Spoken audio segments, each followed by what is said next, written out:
लोकसभा में बात रखी है, सदन में माननीय मंत्री जी से भी बात रखी है कि कुर्सेला से बिहारीगंज एक नया रेलखंड बनना है। इसका आधारशिला भी रखा गया था। इसके लिए एक सीमित राशि भी एलोकेशन किया गया था, क्योंकि जब हम रेल पर खोज किए तो कुछ पुरानी चीज़ें मुझे मिला, तो मैंने इस बात को भी रेज किया है कि कुर्सेला से बिहारीगंज जो है रेल लाइन बने, और इस पर भी हम मजबूती से परसू किए हैं। और हमको विश्वास है कि देश में विकासोन्मुखी सरकार है, और जितने भी पुरानी योजनाएं हैं, विभिन्न भारत सरकार के विभिन्न विभाग में जो भी योजनाएं लिए हैं, आदरणीय नरेंद्र मोदी जी की सरकार उसको पूरा कर रहे हैं। तो कटिहार में जो लंबित योजनाएं हैं, निश्चित रूप से वो पूरा होगा, इसका प्रयास है। गंगा, कोसी और महानंदा सरकार कहती है कि तटबंध सुरक्षित है, लेकिन हर साल ये दावे फेल होते हैं। तो क्या स्थानीय सांसद होने के नाते जो तटबंध सुरक्षित नहीं है उसको लेकर आप क्या कर सकते हैं? क्या ये जो बाढ़ और सुखाड़ ये प्रकृति प्रदत्त है, इस पर किसी का नियंत्रण नहीं है।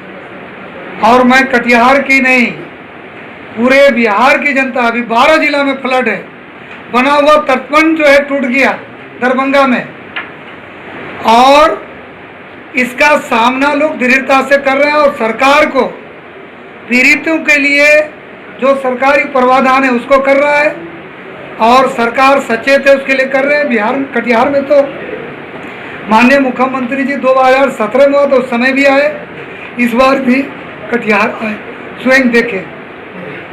जहाँ तक तटबंध का सवाल है, ये हमारे आदरणीय मुख्यमंत्री जी शुरू से उठा रहे हैं कि नदियाँ जब छिछला होगी तो आप तटबंध कितनों नहीं बांध दीजिए, नदी में गाद होगा तो ओवरफ्लाई होगा, पानी तटबंध से ऊपर से जाएगी, या उसकी कि नेपाल का तराई में वर्षा होगा, आसाम में बारिश होगी, बंगाल का जो नॉर्थ ईस्ट साइड में बारिश होगी, तो आना ही है।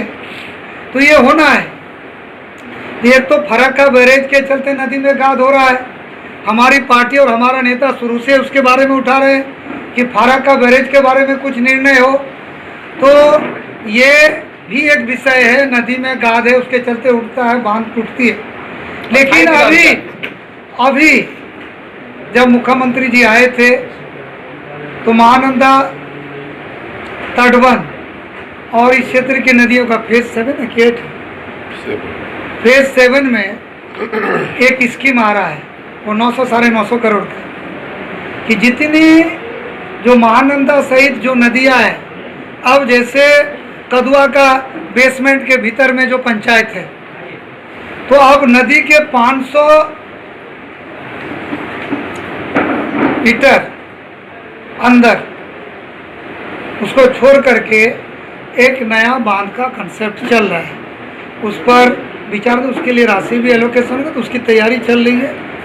और मुख्यमंत्री जी स्वयं भी बोले हैं, उसका DPR ये सब भी तैयारी चल रहा है। तो ये होगा, लेकिन ये सब एक प्रयोग है, क्योंकि प्रकृति को कोई रोक नहीं सकता है।